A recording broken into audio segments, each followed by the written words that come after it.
Roxy tror for første gang på feer. Takket være hende er en ny magi opstået. Wings' mission er fuldført, og præmien er Believix-kraften. En fortryllelse, der genoplever magien der, hvor den var forsvundet. Den hvide ring.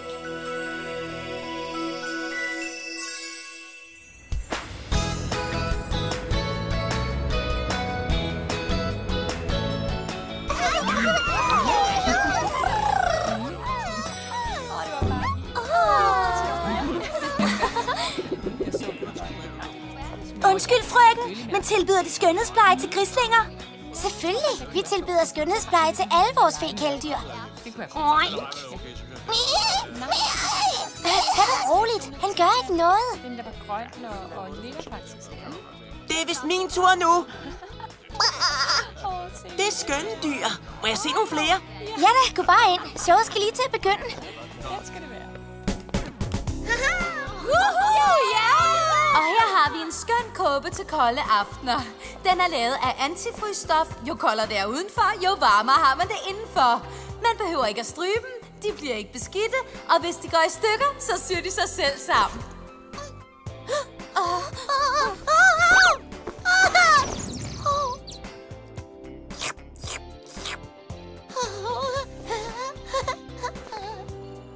Kiko, jeg tror, du skal overlade catwalken til de andre.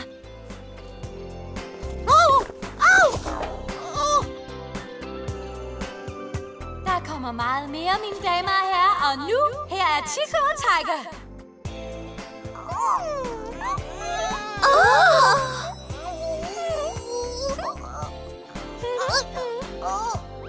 Hvad?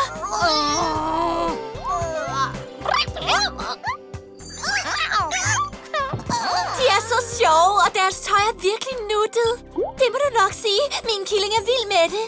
Gå en tur gennem vores forskellige afdelinger og nyd alle vores søde fækæledyr.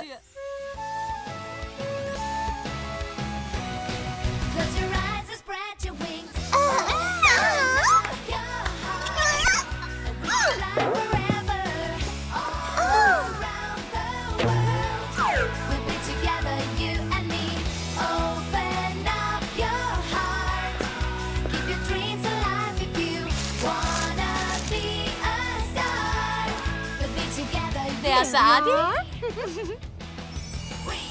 Se, der er nogen, der lige har downloadet et dyr. Jeg uploader dem her, og så kan man se dem på websitet. Derfra kan folk downloade dem direkte til deres hjem. Beklager, men vi lukker nu. Tak fordi I kom. Det var vist det for i dag. Jeg tror, det er nok for i morgen. Og dagen efter, jeg er bare udkørt. Jamen, det gik så godt. Kassen er fuld. Vi kan betale vores regninger og fortsætte med vores mission. Du har ret, Stella. Vi bør se det fra den lyse side. Vi har haft en masse held på det sidste. Ja, vi har fundet den sidste fe på jorden og fået vores Believix-kræfter. Plus, vores butik er en stor succes. Vi burde invitere drengene til at fejre det. Hvad siger du til det, Musa? Jeg har en idé. Hvorfor går vi ikke alle sammen ned på den frugtige café? Hvad siger I? Det bliver sjovt. Jeg vil ikke derned. Jeg har ikke tilgivet Brandon endnu, for han kyssede den slange til mit sin. Når jeg tænker på det, så... Stella, du ved jo ikke rigtigt, hvad der skete. Snak med ham. Hør hans side af historien. Jeg er sikker på, at han kun har følelser for dig. Hvem kan det dog være? Det er Roxy. Hallo? Bloom, er det dig? Jeg er så glad for, at jeg fik fat i Hvad er der galt? Har du problemer? Jeg var træt og gik i seng, men jeg drømte mærkeligt. Og da jeg vågnede, så jeg alle de her billeder. Hvad for billeder? Dem fra mit gamle familiealbum. Hvad foregår der? Vi kommer lige med det samme, Roxy. Bliv der og rør dig ikke, okay? Afsted med os, piger. Der foregår noget mærkeligt. Det var hende damen igen. Jeg vidste, jeg drømte, men det virkede så realistisk. Det var den stemme. Det var den samme, jeg hørte, da vi kæmpede mod troldmændene. Og så, da jeg vågnede, var billederne spredt over hele gulvet, som I ser. Og hvis jeg prøver at lægge dem væk, hopper de ud af albummet igen. Det ser ud som om, at de har lagt sig på gulvet i en form for orden. Se opmærksom på dem. Og så se nu.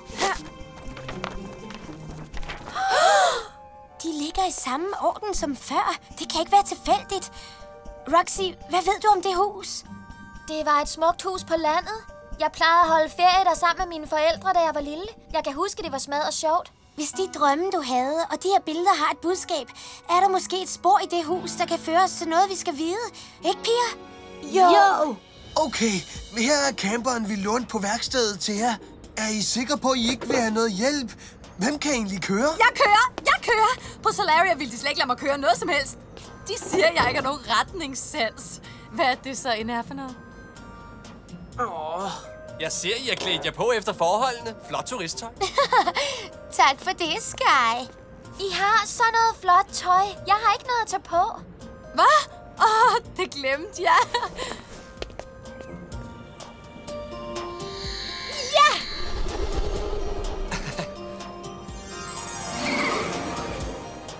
Walter? Hvad synes du? Wow, det passer jo perfekt. Tak, Stella. Ha' nu en god tur, Flora, og vær nu forsigtig. Bare rolig, Helia. Alt skal nok gå helt fint. Nå, så det er der bare gider sidde. Hvor interessant. Måske når I kommer tilbage, kan vi så lige snakke. Hvad siger du til det? Stella? Vi må hellere komme afsted, hvis vi skal nå det inden aften. Okay, piger. Sid foran, Roxy, og vis vej.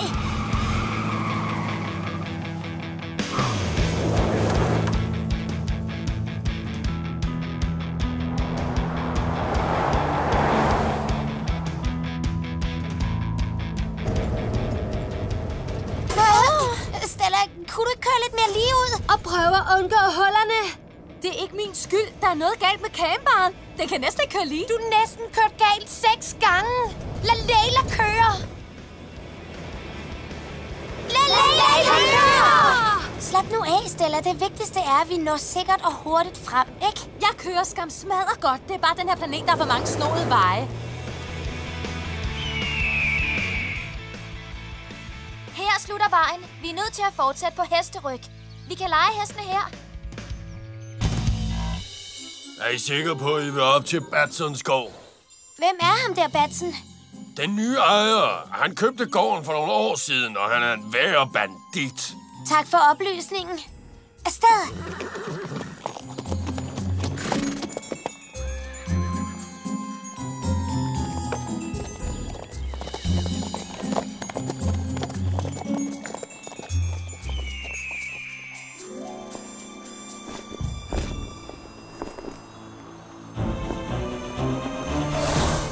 De har ikke lagt mærke til noget, Ockran. De er der alle sammen på vej med Roxy. Godt klaret, du, mand. Bliv ved med at følge efter dem og sige til, når det er et godt tidspunkt at angribe. Nå, piger. Jeg tror, vi er der. Wow. Er du sikker? Det ligner gården på billedet. Altså, næsten. Det er blevet forsømt. Se på skovens tilstand. Det var engang så smukt. De har fældet alle træerne, og der er ukrudt over det hele. Det er næsten ikke til at kende. Vi må se at komme derind. Kan I også føle den magiske energi? Min håndholdte siger, at der er en stor koncentration af magisk energi. Jeg kan mærke pinen fra planterne, der har lidt så længe. Det ser ikke ud, som om der er nogen hjemme. Hey der! Hvad bilder jeg ind? Skub væk fra min jord! Afsted! Er det her Batson? Vi tænkte på, om vi måtte kigge lidt på deres skov. Jeg vil ikke have fremmed eller snushaner rende rundt her. Skrid!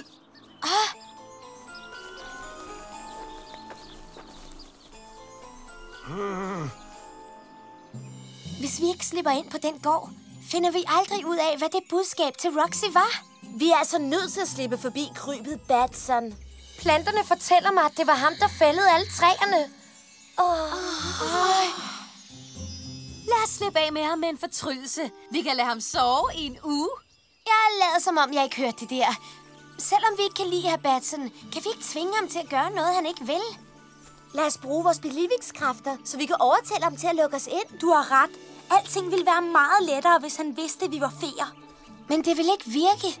Det at tro på feer skal komme indenfra. Man kan ikke tvinge nogen til at tro på dem. Vi kan ikke bare give op. Vi er nødt til at vide, hvad der er gemt derinde.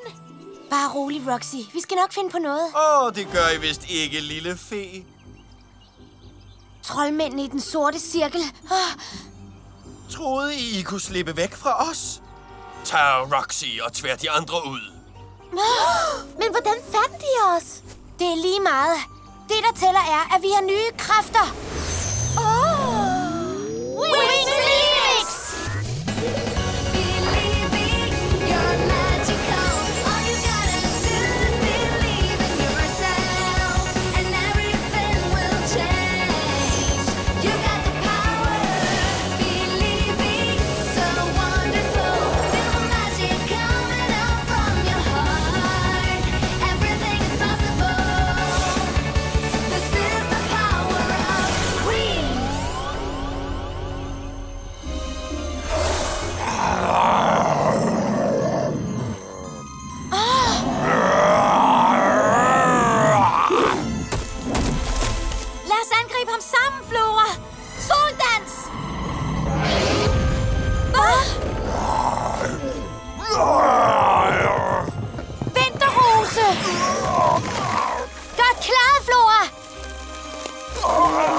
fik mig næsten.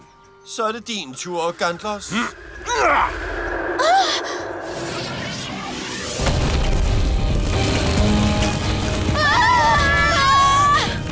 Roxy! Det er okay. Forsvarshænde! Roxy, gå i dækning. Afsted! Ildpil!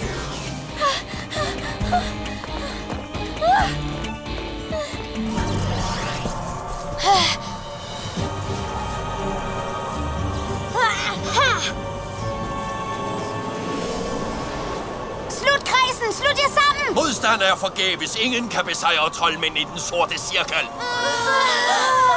Jeg klarer det ikke!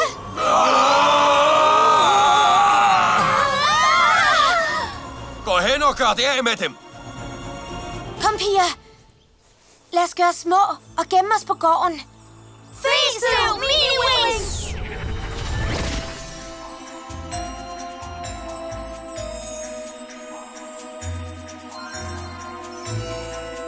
Hvad? Roxy, er du okay? Ja, hvor er troldmændene? Lykkedes det at svække dem? Believix-energien er svær at styre. Jeg vil ønske, jeg vidste, hvordan man teleporterer. De er snart klar til at angribe igen. De er lige udenfor. Jeg kan mærke dem. De gemmer sig derinde. Nu har jeg fået nok af det pjat. Få dem ud!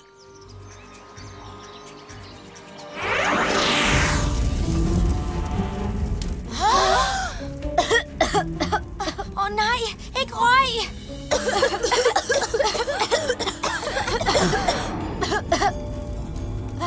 Hvad er det? Hvad foregår der? Min lade, den brænder! Kom i, gamling! Ja! De angriber Batsen. Vi må redde ham. Lad os prøve et andet angreb. Kom så!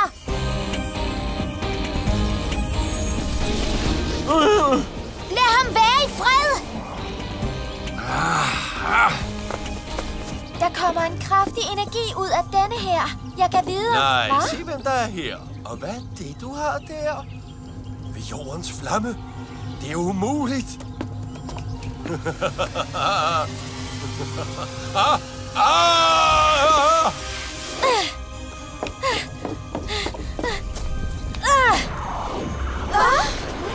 Ikke mere noget med at løbe væk. Nu ved jeg, hvad vi skal gøre. Himlens og skovens skabninger. Kom til mig. Kom til mig.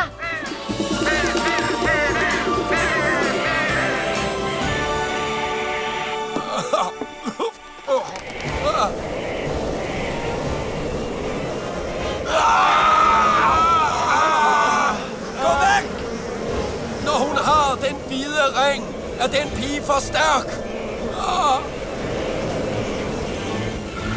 Lad os smutte. Vi får dem senere.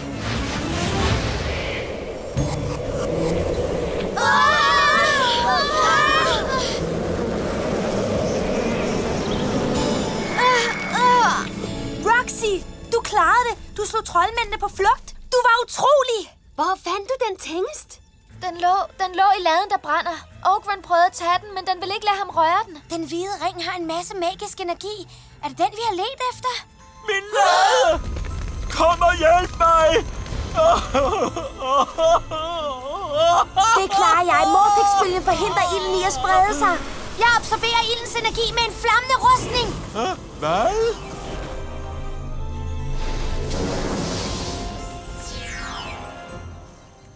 Er du okay? Gjorde de mænd der noget? Min ryg gør skrækkelig ondt. Jeg er svimmel, og det er for meget for mig. Han besvimede. Vi må hjælpe ham med at tro på os. Det er tid til at bruge Believix-kraften. Livskraft. Slap af. Tænk på de gode ting i dit liv. Koncentrer dig om disse gode tanker. Er det her sådan en slags magi? I er jo feer! Jordens åndedrag. Naturen er levende og taler til os hver dag. Den fortjener at blive respekteret. Det er så smukt. Sådan så det ud engang. Men så ødelagde jeg det. Hvordan kunne jeg? Jeg har ikke gjort noget godt i mit liv. Jeg har foragtet alt og alle. Selv jer. Jer, der reddede hele min gård.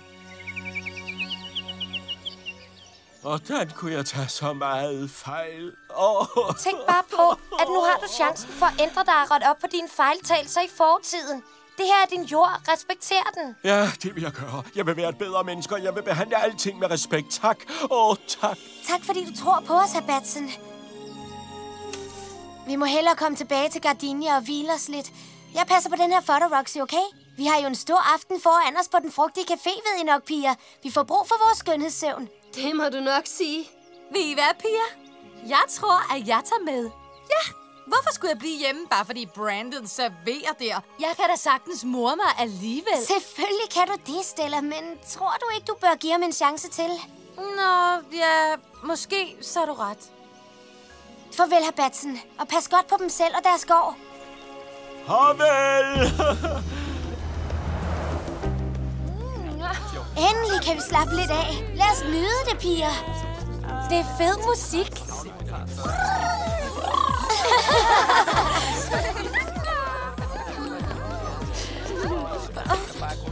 Hej.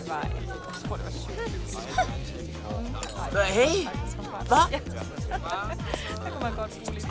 Hey Stella, er du kommet for at danse? Der er nogle seje folk her i aften. Det tror jeg nu ikke lige. Brandon er her. Kiko, hvorfor tager du og dyrene ikke lige og leger lidt på stranden, hva'? I kan jo bygge et flot sandslot. Og hold nu øje med de andre dyr og prøv at lade være med at lave ballade.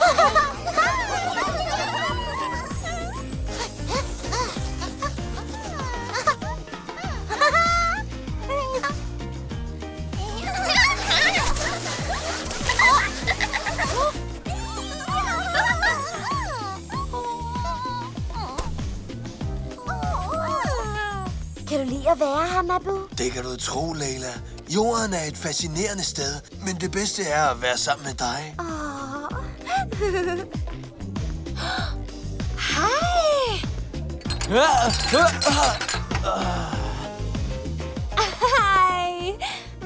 Hej Bloom. Vil du gerne have en af dine yndlingssmoothies? Du er her, Sky. Det er det eneste, jeg virkelig har brug for. Har du lyst til at sidde her, Stella? You're the one I want, I know it's you.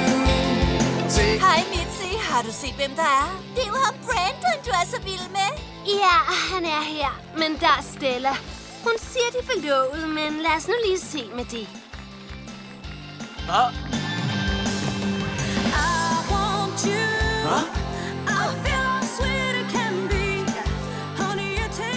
Stella, det er bare en sang.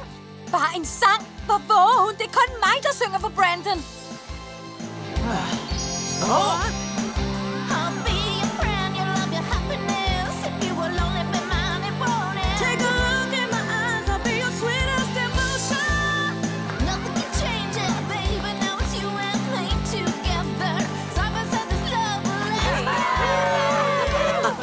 Det var vel nok sjovt. Kom, lad os så komme afsted. Men jeg er på op. Det ser ikke ud til, at hun giver op. Men bare vent. Hun er snart ude af vagten. Hey, det er Musa. Hej, Andy. Du ser rigtig sød ud i dag. Du er jo med i orkestret. Kom, giv en sang. Det er sødt af dig, Andy, men... Vi har planer for i aften. Hvad er nu det for noget? Men Riven, det er vores venner.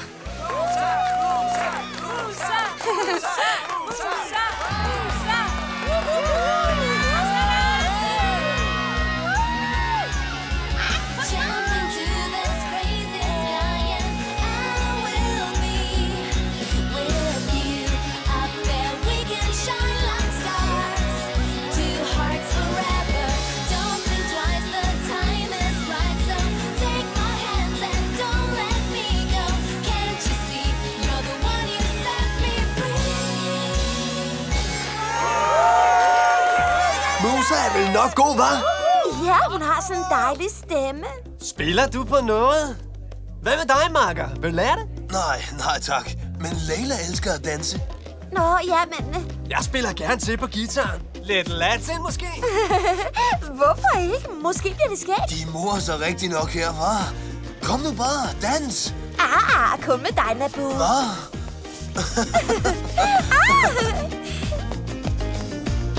Kunne tænke dig at bo her på jorden, selvom der er en masse problemer. Ja, men der er ikke så meget vand som på Andros. Folk virker gladere her. Vil du bo her med mig? Selvfølgelig! Den der pige Musa, hun er din ven, ikke? Giv hende det her kort fra mig. Hey, Bloom. Hvem er den fyr? Aner det ikke, men han gemmer det her kort, jeg skulle give til dig. I næste episode er Ogrons troldmænd bange for den hvide ring, Wings fandt. Men hvad er mysteriet ved denne genstand? Roxy finder ud af det og lider under det. Men Wings må atter en gang stille op mod Ogrons troldmænd.